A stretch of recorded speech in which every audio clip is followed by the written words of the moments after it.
I want to share something that only became clear to me after years of observing avoidance patterns in clinical settings. Once you understand it, it completely changes how you interpret every confusing, contradictory thing an avoidant person has ever said to you.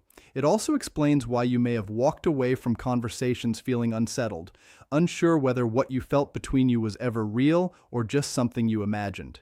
The key point is this: avoidant individuals do not move through love in a direct, openly expressive way. They don't experience a feeling and naturally translate it into words and vulnerability the way securely attached people tend to do. Instead, what they feel internally and what they show externally often travel in opposite directions. For someone with secure attachment, emotional experience and expression are aligned. As feelings deepen, communication follows, even if it feels slightly uncomfortable. There is hesitation at times, but generally, the emotional truth is allowed to come forward in a straightforward way. With avoidant individuals, the emotional process is reversed. Feelings can grow extremely strong, far stronger than most people would assume from their outward calmness. But instead of moving toward openness, those feelings trigger restraint.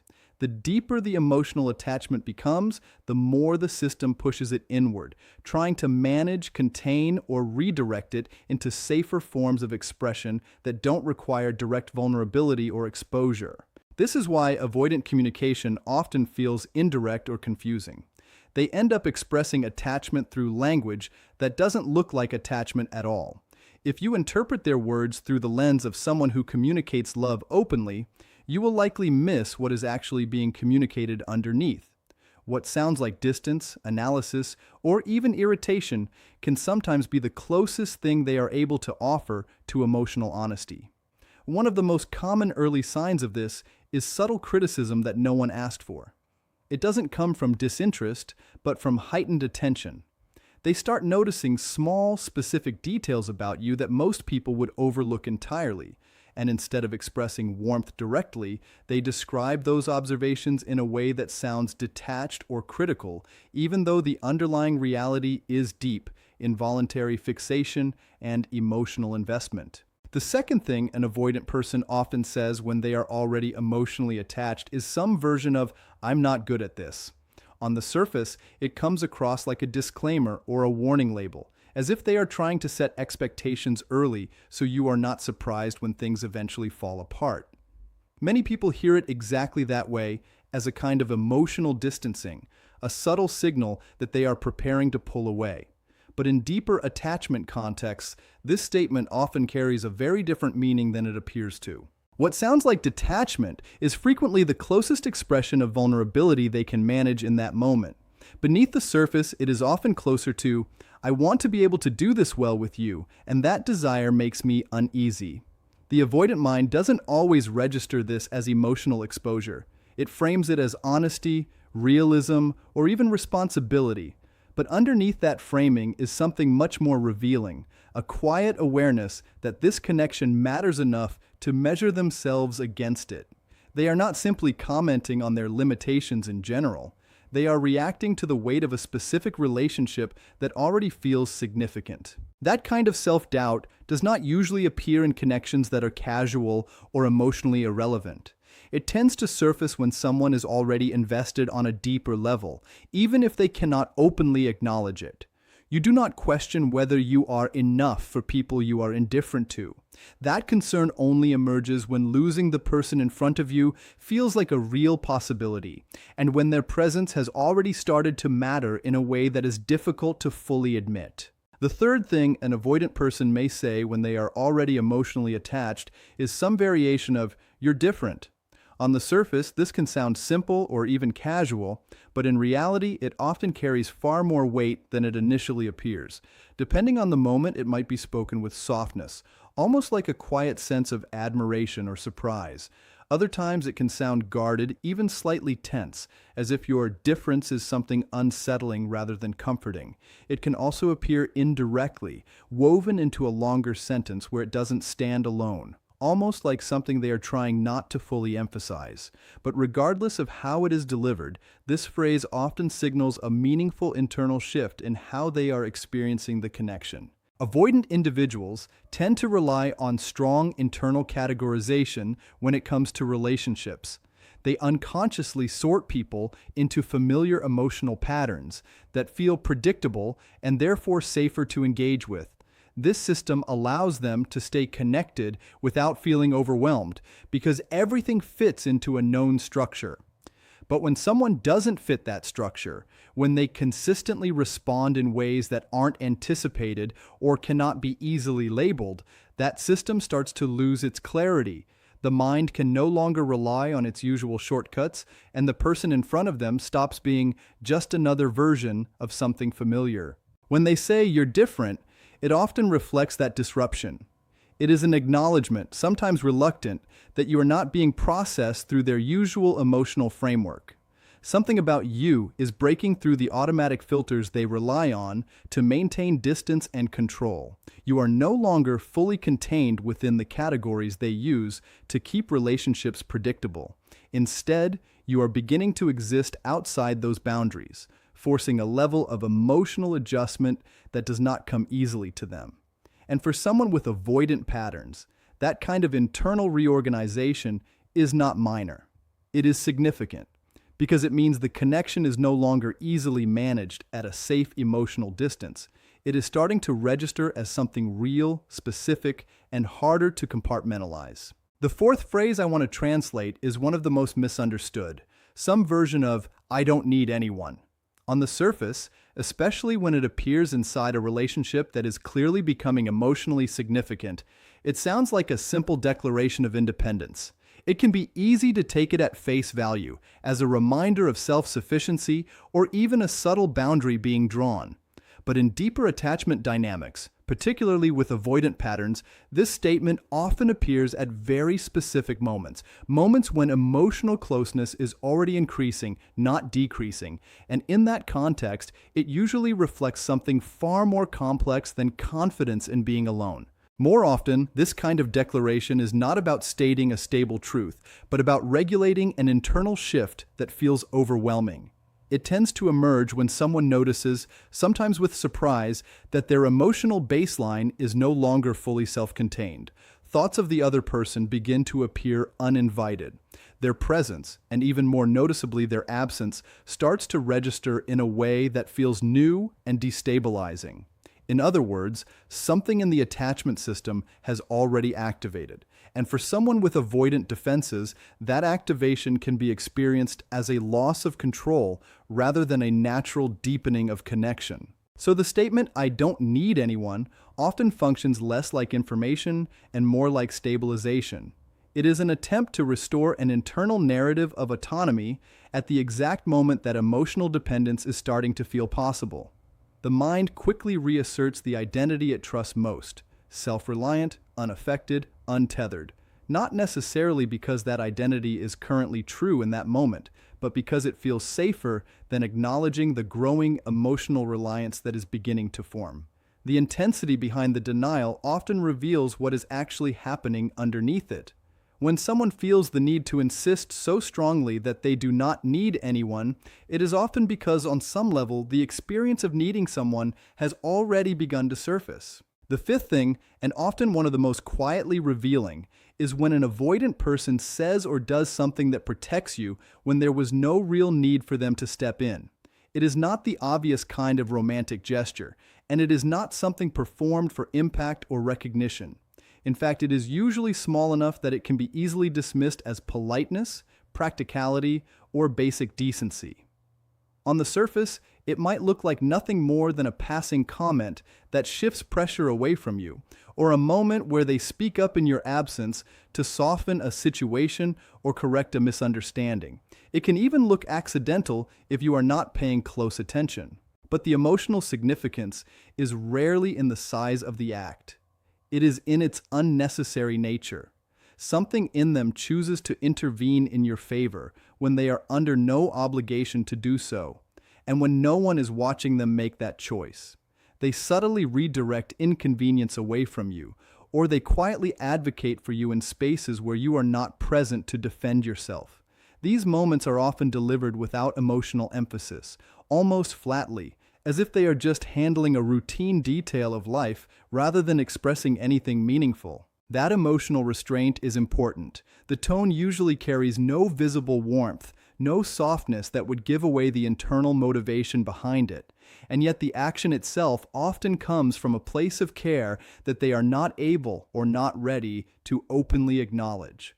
The vulnerability required to fully name that care would demand a level of emotional exposure that feels unsafe, so the behavior is stripped of emotional language and presented as something ordinary. Still, over time, patterns like this become difficult to ignore.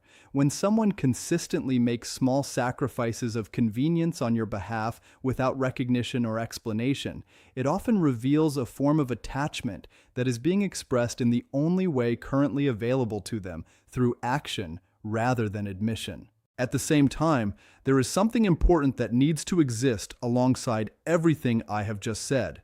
Learning to recognize avoidant communication for what it is can be genuinely clarifying. It can prevent you from misreading distance as lack of feeling, or interpreting criticism as rejection, or taking expressions of independence as the final statement on your worth or place in someone's life. That kind of understanding can bring a sense of relief, because it restores meaning to experiences that otherwise feel confusing or contradictory. But there is also a boundary to how far interpretation can responsibly take you. At some point, decoding cannot replace clarity. There is a limit where constantly translating indirect emotional signals stops being insight and starts becoming emotional labor that you carry alone. Even if someone's feelings are real but unspoken, you are still entitled to connection that does not require you to constantly infer what is meant underneath what is said.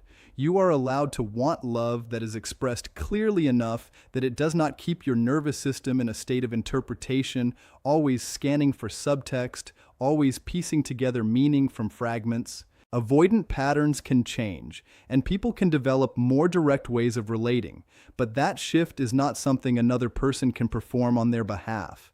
It requires internal work, often uncomfortable and slow, around the vulnerability that once made closeness feel unsafe. That process belongs to them. What belongs to you is discernment, the ability to recognize what is actually being communicated without abandoning your own need for clarity in the process. So while it can be meaningful to understand that some avoidant behaviors carry emotional significance, that understanding should not trap you in permanent interpretation. You are not obligated to stay in a relationship where love must always be inferred but rarely spoken. You are allowed to step back from dynamics that require constant decoding, even if care exists within them. And you are also allowed to trust what you did experience, without needing to inflate it or deny it. If there were moments of attention, protection, inconsistency mixed with care, or indirect forms of devotion, those experiences were real in the way they occurred. At the same time, you do not have to turn those moments into a lifelong role of interpretation. You can acknowledge them honestly without letting them replace your need for something clearer and more reciprocal.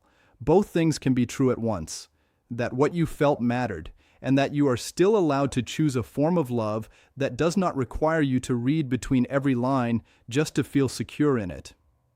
What often gets missed in conversations about avoidant attachment is that insight alone doesn't resolve the emotional experience. You can understand why someone pulls away, why they speak indirectly, why closeness triggers withdrawal, and still feel unsettled in the relationship itself. That's because the nervous system doesn't calm down through explanation. It calms down through consistency, clarity, and emotional accessibility over time. So even when the translation is accurate, the body can still remain in a state of uncertainty if the relationship keeps producing mixed signals. One of the hardest parts is that indirect love can feel intensely meaningful in moments and deeply disorienting in the long run. Small gestures, careful attention, unexpected protectiveness, or subtle admissions can create a real sense of bond.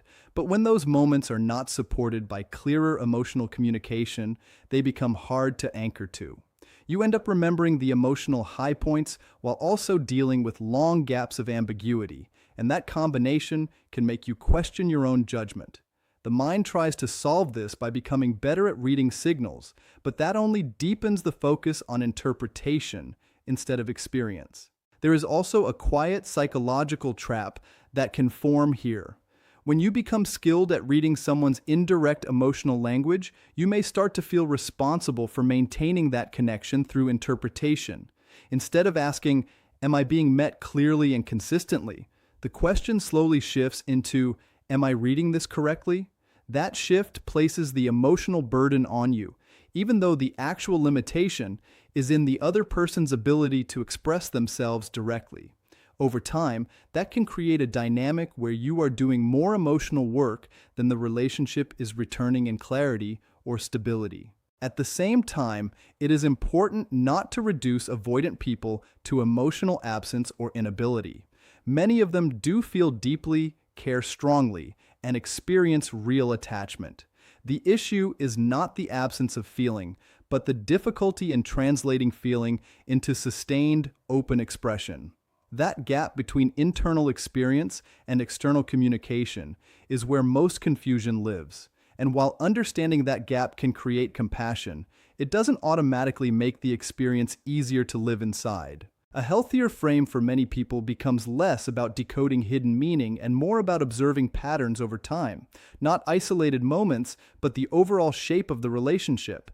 Do words and actions gradually move toward greater clarity, or do they cycle through closeness and withdrawal without resolution? Do you feel increasingly secure or increasingly preoccupied with interpretation? Those broader patterns matter more than any individual moment of indirect affection or distance. And ultimately, the most important shift is moving from trying to prove that love exists underneath the ambiguity to asking whether the form it takes is sustainable for you. Love can be real and still not meet your needs in its current shape. Care can exist and still not provide the stability that allows you to relax into it. Recognizing that difference is not a rejection of what was felt, but an acknowledgement of what you require to feel emotionally safe and steady in a relationship. When you look at this dynamic over time, one of the most important things to understand is how ambiguity slowly reshapes your internal sense of certainty. In a clear and direct relationship, your mind doesn't have to work very hard to locate where you stand. You are told, shown, and consistently reinforced through behavior that matches words. But in an avoidant-dominant dynamic, especially where affection is expressed indirectly, your internal system starts filling in the gaps because the gaps are always there. You begin to rely less on what is said and more on what you can infer, which gradually shifts your attention away from your own emotional experience and toward constant analysis of the other person. This creates a subtle form of emotional hypervigilance. You start noticing timing, tone, pauses, small inconsistencies, and patterns of withdrawal or return. None of this is irrational on its own. It is actually your mind trying to create stability in an unstable signal environment. But the cost is that your sense of peace becomes tied to interpretation. When things feel warm, you feel regulated. When they feel distant, you feel unsettled. And because the pattern is inconsistent rather than clearly negative or positive, you don't fully disengage, you stay engaged in a cycle of trying to understand what changed and why. Over time, this can quietly shift your emotional center of gravity. Instead of feeling grounded in yourself, you begin to feel grounded in responsiveness. Their availability becomes the emotional weather you live in. Even moments of connection can start to feel fragile because part of you is already anticipating the next shift. This doesn't happen because you are overly sensitive, but because inconsistency trains your attention to constantly scan for change. The nervous system adapts to what it is exposed to repeatedly. Another layer to this is that indirect love often creates a kind of emotional, almost certainty. There are enough signs of care to prevent you from walking away easily, but not enough clarity to fully relax into the relationship. That in-between state can be one of the most psychologically sticky experiences in attachment because it keeps hope and doubt active at the same time. Hope comes from the moments of closeness and subtle devotion. Doubt comes from the absence of direct reassurance and stability. When those two forces stay active together, it can make detachment feel like loss, even when clarity is missing. This is where self-trust becomes more important than interpretation. The question slowly shifts from what do they really mean when they do this to how do I consistently feel inside this pattern? Because your emotional system is not only reacting to intention, it is reacting to impact. Even if care is real, if the structure of the connection keeps you in a loop of uncertainty, your experience will reflect that loop. And one of the hardest truths in all of this is that clarity is also a form of care. Not because indirect love is fake, but because human attachment needs more than signals. It needs reliability. Without reliability, even real emotion can become difficult to receive in a stable way. As this pattern continues, another thing often happens that people don't notice right away. You begin to adjust yourself around the uncertainty, not in dramatic ways, but in small, almost invisible ones. You choose your words more carefully. You delay expressing needs. You become more patient than you would normally be. You start filtering your emotional expression based on what might feel safe in the moment rather than what is actually true for you. None of this happens consciously at first. It develops as a form of adaptation to keep the connection from destabilizing. Over time, that adaptation can become a habit. You begin to internalize the idea that emotional clarity might push the other person away, while emotional restraint keeps things intact. So you start managing yourself in ways that preserve proximity, even if it costs you expression. This is where the imbalance slowly forms, not because one person is intentionally withholding everything, but because the structure of the relationship rewards caution and interpretation more than openness and directness. At the same time, the avoidant person may also feel this tension, just from the other side. When someone struggles with closeness, they often experience emotional intensity as something that needs regulation rather than expression. So while you are moving toward more clarity, they may be moving toward more containment. That creates a push-pull effect, where one person is trying to make meaning clearer, and the other is trying to make emotional experience more manageable. Both are responding to the same connection, but in opposite directions. What makes this especially confusing is that moments of closeness can temporarily suspend the tension. During those moments, everything feels aligned again. You feel seen, they feel present, and it seems like the gap has closed. But if the underlying pattern hasn't changed, those moments remain temporary resets rather than structural shifts. That contrast is what often creates the strongest emotional pull, because it shows you what the connection can feel like while also reminding you that it doesn't consistently stay there. In relationships like this, it becomes easy to focus on potential rather than pattern. Potential is what the connection looks like in its best moments. Pattern is what it reliably returns to when things normalize. Both matter, but only one determines your long-term emotional experience. And when there is a gap between the two, the mind often tries to resolve it by investing more meaning into the potential, hoping it will eventually become the default state. The difficult realization that sometimes emerges is that understanding someone's inner world does not automatically create compatibility in lived experience. You can see the depth of feeling, the fear, the protection strategies, and still find that the way love is being expressed does not create the steadiness you need. That recognition is not a dismissal of their experience. It is a recognition of your own emotional requirements.